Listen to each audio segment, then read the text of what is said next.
Hey guys, welcome to Beauty from Ashes, and this is Liz. So today, I haven't done any video. First, I want to apologize. I haven't done any videos lately for a couple reasons. One is because I've been in kind of a weird place in my own head, and two is because the last video that I did on my phone took me 48 hours to upload.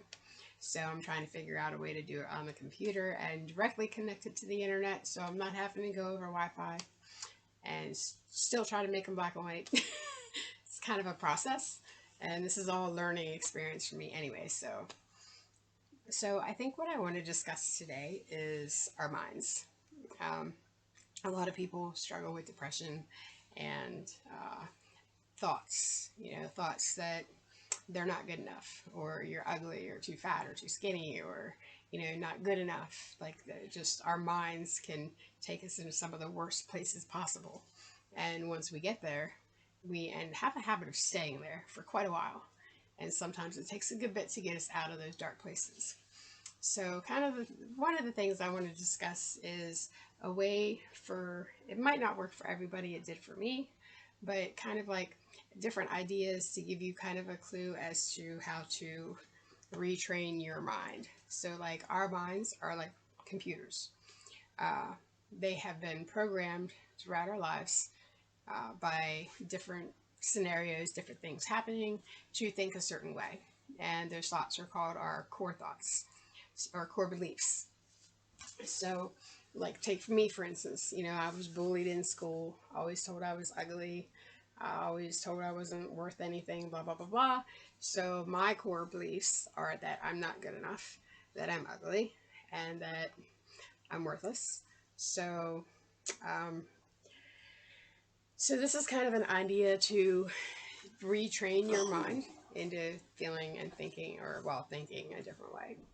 So one of the things that I did was back in 2013, I was inpatient in River Oaks in Louisiana. And one of the things that I had a friend of mine down there do was she took these little note cards.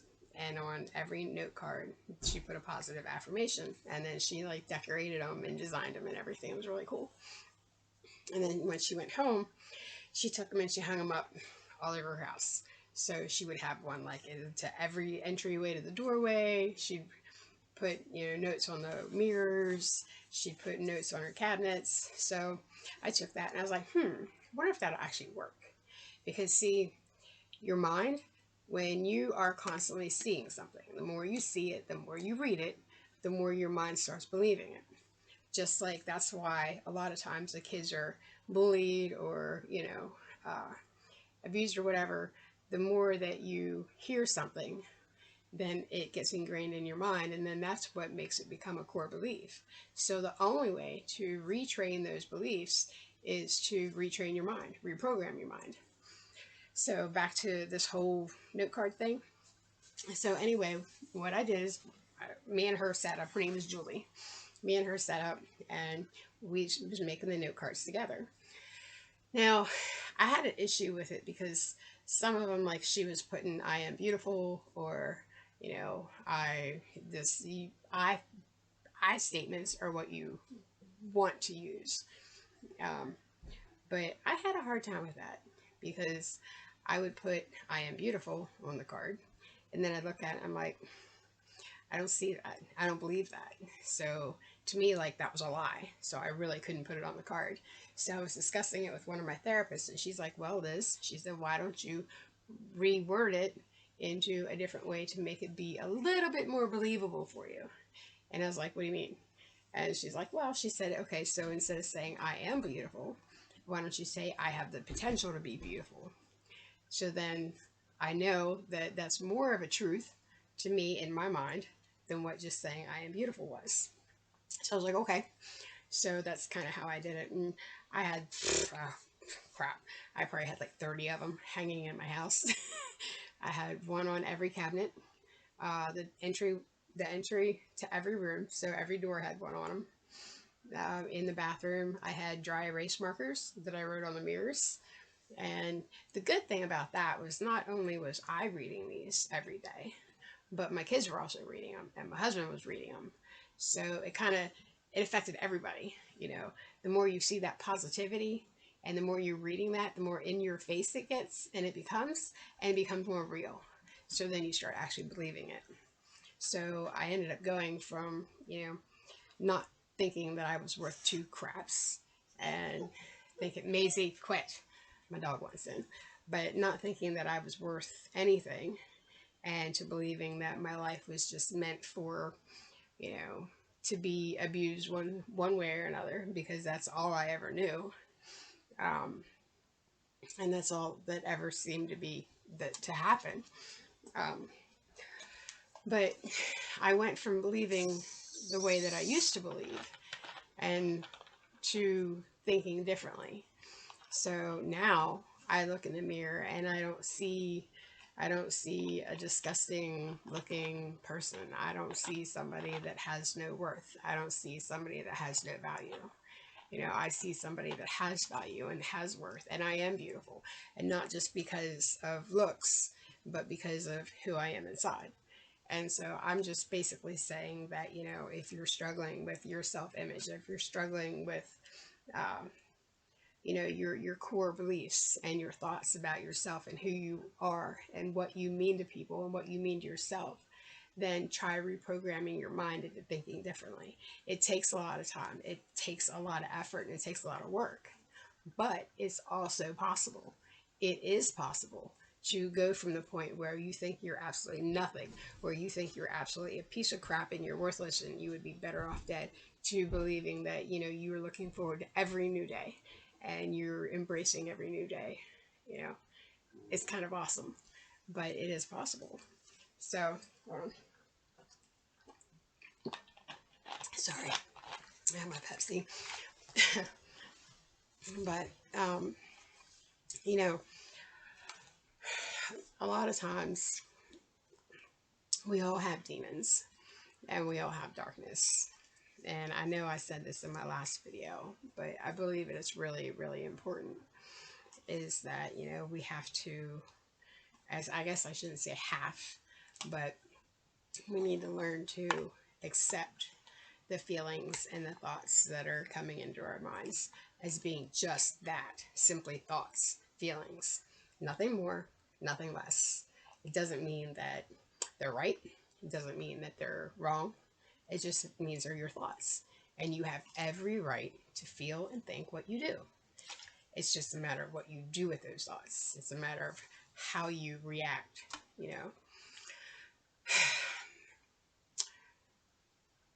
For the longest time, I was extremely depressed.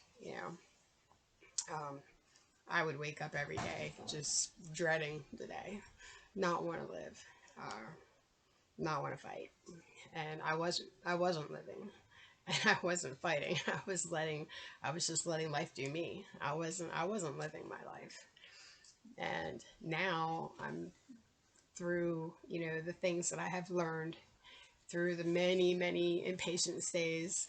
God bless my family, because I put them through pure hell. But, you know, I guess basically this is just my way of reaching out and trying to make a difference. I've lost many, many friends from eating disorders and from suicide. My first friend that I lost from suicide was I was in sixth grade, and he shot himself. And that just destroyed me. But a lot of people don't understand the depths of depression and just how far down your mind can go. When you get stuck in that place, that's when you need to say, hey, somebody help me. I'm stuck. I need a friend.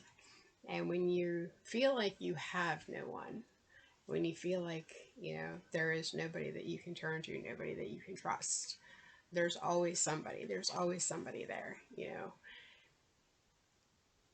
just have to reach out and find them. And, if you're totally not feeling like like, okay, so back up. A lot of times I won't reach out and I'll be struggling and I'll be all in my head and I won't say, hey, I need help, or hey, this is bothering me. Can you just listen? Because I feel like I'm being a burden. But see, that's the thing. When somebody tells you that they're there for you, that means that they want to be there for you. So there is no way that you could be a burden. I tell people it all the time. I have several people that I talk to, actually some on a daily basis, about different things, depression, eating disorders, the list goes on. But and I used to always tell my kids when they were growing, as they were teenagers, hey, look, if I'm asleep, I have insomnia, so I normally don't sleep. Excuse me. So a lot of times they wouldn't want to bug me if I was sleeping. I was like, look, guys, if I'm asleep, wake me up.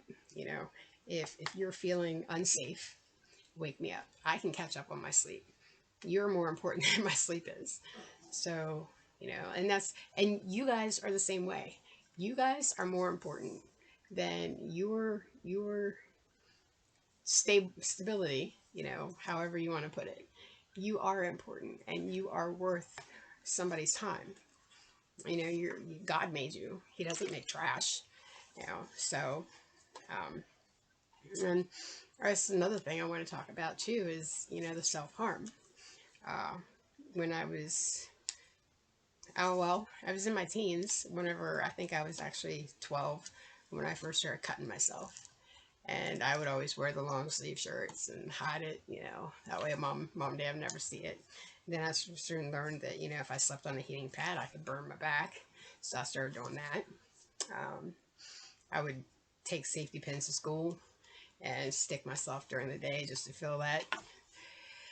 A lot of people don't understand what the whole concept of the self-harm is. And I'm going to give you a little hint.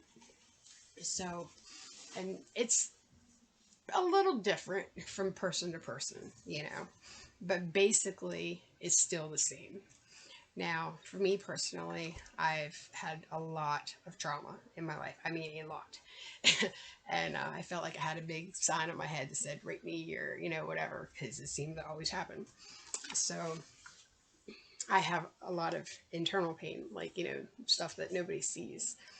And so the whole purpose of the cutting for me back then, as I was a teenager, and actually I started again probably 5 years ago, and I did it for about a year and then I quit, was a release.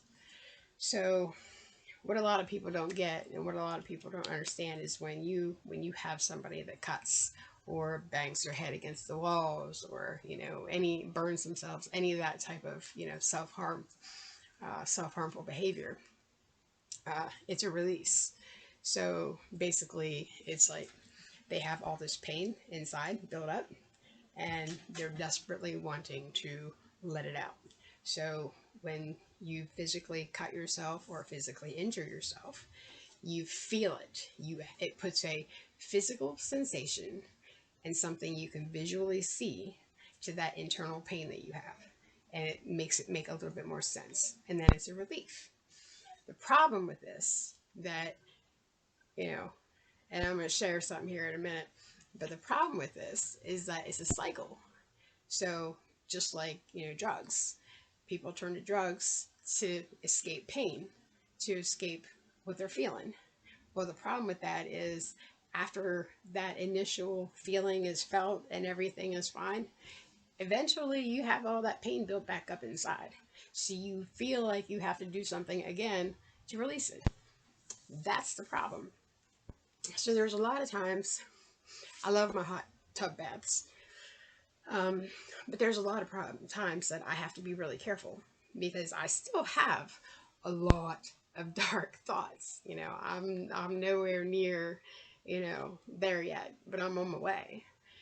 And there's a lot of times where I'm in the tub and I'm soaking in my bathtub and I'm looking at my razor and I'm just like, you know, I need that release. And I'm like, no, I can't do that because all that's going to do is make me want to do it over and over and over again. And I'll be stuck back in that cycle again. Same thing with the eating disorder. Like my first time that I starve or the first time that I go throw up, that's going to end up to another time and another time and another time. And then the next thing I know, I'm going to be back in the hospital again. I can't afford that. So basically what we're stuck with, or I guess stuck's not a good word, but basically what we are, trying to do then or left trying to do is trying to figure out a way to manage all those feelings without doing those negative behaviors. So, yeah, like for me, I'm an artist. So when I get stuck in my head, what do? Grab a canvas or a saw blade and I start painting. And immediately, it might take a couple minutes, but music goes up, brush in my hand, I'm good. And then it pulls myself out of where that spot where I'm at. So, and everybody's different. Some people, like, I love nature. So what do I like to do the most? I like to go outside. Winter's killing me because I can't stand snow. I can't stand being cold. So I'm inside all the time. I hate it.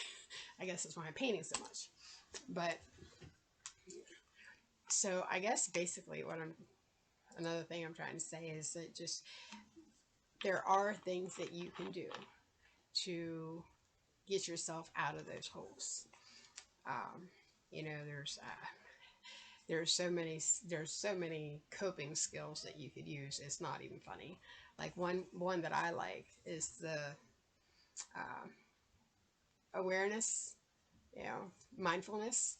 So like, okay, so you're feeling, say I'm sitting here and I'm feeling really, like sad or angry. Well, in order to get through that, one of the things I could do is take notice to the things around me. So what am I doing now? Well, without judgment, I'm sitting on my bed. My blanket's soft, a little chilly because it's a little cold back here. It's not real cold, but I'm always cold. Um, if you're outside, okay, you're feeling negative, but you can feel the air blowing through your mind, blowing across your face. You can feel the sun beating on your skin. You can, feel the grass beneath your feet. When I was in that trauma unit down in Louisiana, one of the first things I did after every session was I went outside, I took my shoes and socks off, I stood in the grass, and I felt the grass between my toes. I put my hands in the dirt, rubbed my hands, and smell the dirt and smell the earth, and it smelled so good, and it just brought me some kind of peace. And there are ways that you guys can find your peace. It's just a matter of trying to find them. And what works one time might not work the next time. So let's say you're upset and you figure, okay, I'll listen to music or I'll go for a walk. Well, then you're upset the next time and you try going for a walk. It worked last time, but it's not working this time. Okay, so maybe you have to adjust a little bit. Maybe you have to be flexible and find something else. But the whole point is don't ever give up. Don't ever stop trying. And if you fall on your face, get up, brush yourself off, and keep going. Because if you give up, then, you're back at square one. Just like there's so many days, I'll admit it, I am exhausted. I would much rather give in and go back to the life that I was living before. Because honestly, fighting is freaking hard. You have no clue. Well, you probably do, a lot of you are fighting. But it's hard. It's hard work, and it's a struggle and it's a pain in the ass and it's not pleasant and it's not, you know, not anything that, is exciting, but it's worth it. You know, I was talking with a lady a couple weeks ago. Actually, I am on an eating disorder recovery site, and I don't get on there a whole lot because I don't know. I try to manage on my own, so I don't. Every once in a while, posts will pop up, and I'll read them, and I'll feel like, okay, I need to reach out to this person or that person, so I'll reach out. So anyway, there was this lady, and this one girl was saying, she asked the question if you ever felt like giving up, if you were in recovery and, you just wanted to throw in the towel and say, forget it. And I'm like, yeah, I know about that. And so anyway, there was this older lady, and I'm not giving names or anything like that, but, she was like 70 and still fighting, still battling with her eating disorder. And she kept making the comment that she was too old. you know, and this doesn't even have to pertain to eating disorders. This can be anything. You know, I'm just using this as an example because it just happened. But so anyway, she was saying how she was too old to recover, and how, you know, she was 70 and it was too late for her, and she's ruined her life, and she, you know, the eating disorder caused this and caused that. And you know, that I looked at that and I was like, that's sad. That's so sad to be that set that, you know, there's no hope and that there's no point. So I reached out to her and I was like, look, hey, you know, even if you have one day worth of recovery, you know, because anything can kill you. And eating disorders, the mortality rate is it's 1 out of every 10, you know. So, and with her being 70, I kind of pointed that out. I was like, hey, look, I said, even if you have one day worth of recovery under your belt before God takes you home, that's one day in the end is worth the decades that you've suffered, you know, just that one day. Even if you have 1 hour, even if you have 1 minute of doing something right, doing something good under your belt, that 1 minute, that 1 hour, that 1 second will lead to another, which will lead to another, which will continue on, you know. And when you fall, you know, because you'll fall, you'll have times where you fall flat on your face, and you know, but and this is kind of where the black and white thinking comes, because a lot of people, if, well, okay, well, for me anyway, if I were to fall on my face, if I were to slip up with, you know, whatever, whether it's cutting or, you know, eating disorder behaviors or whatever, if I were to slip up, I'd be like, oh man, I just ruined it. I'm out throwing the towel, forget it, it's never going to happen. That's the black and white thinking. That is such a clear example of all or nothing, you know. And so that's where you got to just say, okay, I fell. I'm human. So what? Get myself up, dust myself off, and keep going because I can do it. So, um, I don't know. I hope this video helps some of you. If not, then oh well. But hey, if it reaches one person and makes a difference in even one person's life, then I have done what I wanted to do. So you guys all have an awesome day. You guys be blessed, and love you guys. Bye.